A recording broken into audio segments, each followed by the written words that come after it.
she was getting frustrated because of, I guess, a couple of the games, since she can't move, it doesn't, she gets frustrated. I guess like the cosmic tennis, because she can't, she gets smoked. Sure. And I think it's also a part of this process that we can do today is to make sure that the games and the therapeutic exercises that are being used are appropriate for you, Donna, right? One of the most important things is making sure that not only the settings are appropriate, but also that the individual exercises are appropriate for you and wherever you are in your path of recovery. And honestly, there is a sort of a distribution of games and their sort of level of complexity. Some of them are on the easier side, and some of them are on the very, very complex side. And that's important to be able to accommodate individuals with a variety of abilities. And oftentimes, if the sensory information is a bit too complex, that can be challenging too. If you're having some trouble with integrating that sensory information. Well, we just sort of solitaire game because it's we don't have enough movement. Sure, yeah, and that's okay. I think what we can do, the first thing I'd like to actually go through, guys, is a quick assessment. I know you guys are on the home screen right now, and I'm actually looking at a couple of the individual data points here just to get a sense of what you guys can do. And so I'm looking through, seeing some nice movement here. And actually, if you wouldn't mind, I'd love to do a quick assessment with you to kind of see exactly what the settings are, and we can make sure that they're actually tuned up for you, Donna. How does that sound? Yes. Okay, very good. And I know you have a little bit of trouble. If I'm talking too fast, Donna, you let me know, you holler at me and I'll slow down. And if you want to give me like a thumbs up or something like that, I don't know, whatever your preferred communication strategy is, thumbs up. I love it. I love a good thumbs up. Very good. Okay. So Donna and Kevin, if you wouldn't mind, go ahead and press the telehealth button on your console for me.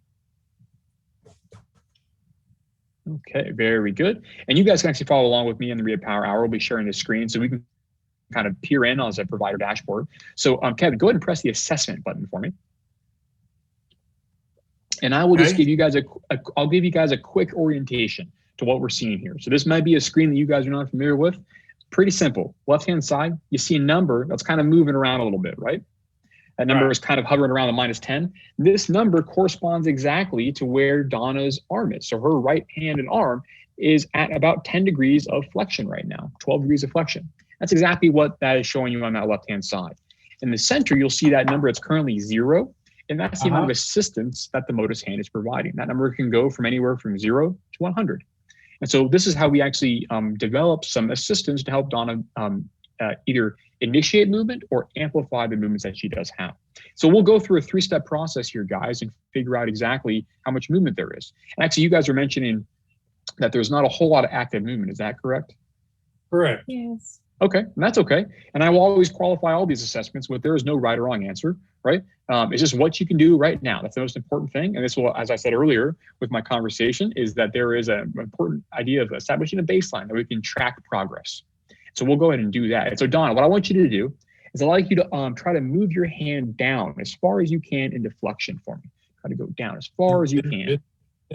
Very good. Very good. And I'll have you try to go up as far as you can into extension.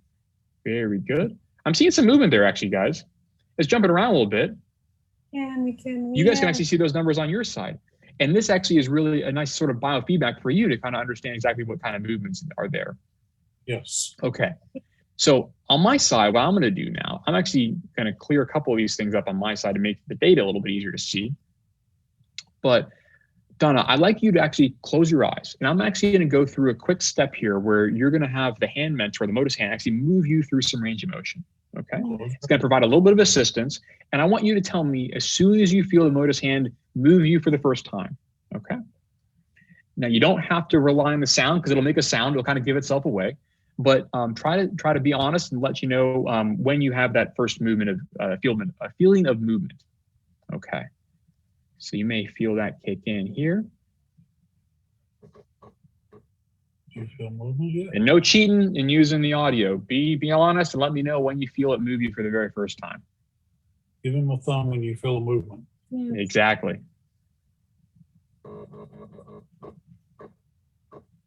We'll keep going. And this check, guys, is going to do a couple of things for me. We're going to actually figure out kind of sensory discrimination. We're going to figure out how much tone is there, and we're going to figure out how much actual passive range of motion is present in that upper extremity, which is really good, or at least on our hand and our arm. Okay. So, Donna, you still with me? You can't go to sleep on me. There's no sleeping in this. Okay, very good. Okay. Now, Donna, did you feel that? Did you feel that move you? Yes, yes. Yeah. Okay. That's okay. And I might not have made myself clear very well there. And I apologize for that. And that's okay. But we'll continue with this check here. So, Donna, you can just open your eyes now for the rest of this. And you got to let me know as soon as you start to feel it kind of stretch you. None of this should be uncomfortable. So if it ever becomes a little bit uncomfortable, you got to give me a thumbs up and I will stop immediately. Okay? Yes. Okay. So we'll continue to go up. And I'll be looking for some of those objective signs of some tone kicking in. Where there would be kind of a deflection in that range of motion. I generally don't see this, especially because the Hand Mentor, the Motus Hand, has these built-in sort of safety mechanisms. But you guys let me know. Okay, and we will see, actually we're seeing some nice mapping of this range of motion with those degrees. You guys can probably follow along on my screen here. So Donna, you still doing okay? Yes, yes. Okay, very good. And we'll hear that pump kick in again. So I'm seeing some nice movement here. I'm already seeing, Donna, that we're going to make a couple modifications. So something to tune you up a little bit, at least on the flexion side. So that should make it a little bit easier for you to engage in some of these activities. Okay. So we'll go all the way up here. Pretty good. I'm pretty happy with this. Is it hurt yet, Mom, or is it good? Is it okay? Yeah. Okay. Is it ever uncomfortable there, Donna? Does it feel okay? Yes, yes. Good. Okay. Good. Good. Okay, very good. Good. Yes. Okay. So I'm just waiting for it to come back down. I took the pressure out, and this gives me an idea of exactly kind of how we can move in terms of our flexion values and our extension values. And this also helps me understand exactly the sort of mapping of the assistance onto how much Donna may need to help her move into those ranges of motion. So I'm actually seeing here, guys, that we're moving around 10 degrees of flexion all the way up to around 48 degrees of extension. So actually, we were set a little bit off beforehand. So we were at around 20 degrees of flexion, around 30 degrees of extension. I'm actually just going to move us up around 10 degrees in this sort of positive domain. And that may help us actually have a better experience with the actual exercises. So let's actually go ahead and do that on my side here. I'm not going to make a full 10-degree shift. I'm actually going to move things around just a little bit. What I'd like you guys to do, Kevin, on your side, and Donna, go ahead and press the back button on the top left. And while we're waiting for these actual sort of this to load, I want you to tell me about the some of the games that you guys have been playing. I think some of them you said she's getting smoked. I don't know if that's the best character description, maybe so. But tell me which ones you enjoy and which ones you don't enjoy so much. And I can actually go in and change the amount of time you spend, the order in which they're happening, to make them a little bit more fun for you guys. You like the Plinko, huh? The Plinko. Okay. Okay. And the slot machine. Okay. So a little bit of gambling. Okay. All right. All righty. Well, let's see here. So those are the favorite ones. Okay. Well, how about this? So we got Plinko and you said solitaire. Okay. How about any of the strongman ones where you're kind of taking that guy and you're lifting the weights up and down? Yeah, we really work on those, don't we? Good. Yes. Very good. Okay. How about the ones that you don't like? I heard you say the ones like cosmic tennis were kind of tough. Yeah, the tennis is she gets frustrated because, like I said, when it's 8-2 or 8-1. Yep. So actually, I think what's happening is it was probably pretty hard for you to actually get to those ranges of motion because it wasn't perfectly tuned to you. And so actually what I'd like you guys to do now that we've kind of made those adjustments so that the Motus Hand fits you better, I'd like you guys to actually give another stab at it. Okay. And I think it might be more appropriate for you now that we have those parameters tuned up for you. So I'm going to actually make some minor adjustments here on the prescription, but I'd like you guys actually to go ahead and start an actual therapy session right now. So go ahead and hit that home button on the top left there.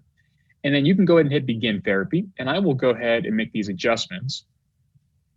And I'd like you guys to go in, and we will actually go through a couple of these exercises here. I actually might even get Alex's thoughts about this too, about sort of the appropriateness of, like, maybe we know certain ranges and these sorts of things about, making sure that various activities are sufficiently challenging for you, as well as maybe even the complexity with someone who maybe has some difficulty understanding stuff. This is well within the wheelhouse of occupational therapists. So maybe I might even get Alex's thoughts on this about making sure we can appropriately tune a therapeutic program for someone. So Alex, what are your kind of thoughts on this? You kind of been listening in, and with your experience with the Motus hand. So tell me what you're thinking here. Yeah, absolutely. We definitely don't want Donna to burn out simply because she's not having fun. So it's kind of the importance of those incremental adjustments that Nick just made, Dr. Hasley just made. Otherwise, you're not going to want to do this every day for an hour. So I think this is a really good start. It seems like we're mostly working on gross motor. So strongman would be wonderful. The idea of bending down and picking up, I think, would be pretty easy to follow. So I think this is definitely a good activity for her to do. Yeah, just in general though, what's this idea of trying to make sure that we are talking the same language, right? Because if there are these even receptive or expressive aphasias, how do you deal with this in sort of practice? Maybe even if you're in front of someone, and then how do you deal with this in maybe a tele platform? How does that make things more complicated? Talk to me about that. Absolutely. Well, it's a blessing that she has some help there with her, to kind of guide her through. But absolutely, aphasia, especially global, is pretty difficult to navigate. So it might even take a couple of sessions to kind of figure out a language between the two of you. Even if it's, just one activity that you do for a little while till she really fully understands it, and kind of reintroduce the instructions and things for a while. Lots of barriers, but definitely still doable on the telehealth method. Sure. Yeah, so it sounds like you were mentioning like the just sort of getting to settled on some communication strategy, right? And it may not be exactly what you think going into it, but you guys kind of have to like read each other, I guess, and kind of adapt. Is that kind of your normal strategy? Yeah, absolutely. Global is hard. I've had a lot of patients with global aphasia, and it takes a lot of trust and a lot of understanding and some time, but it's definitely doable, and it's something to work through together for sure. Yeah. Well, that's great insights. Thanks, Alex.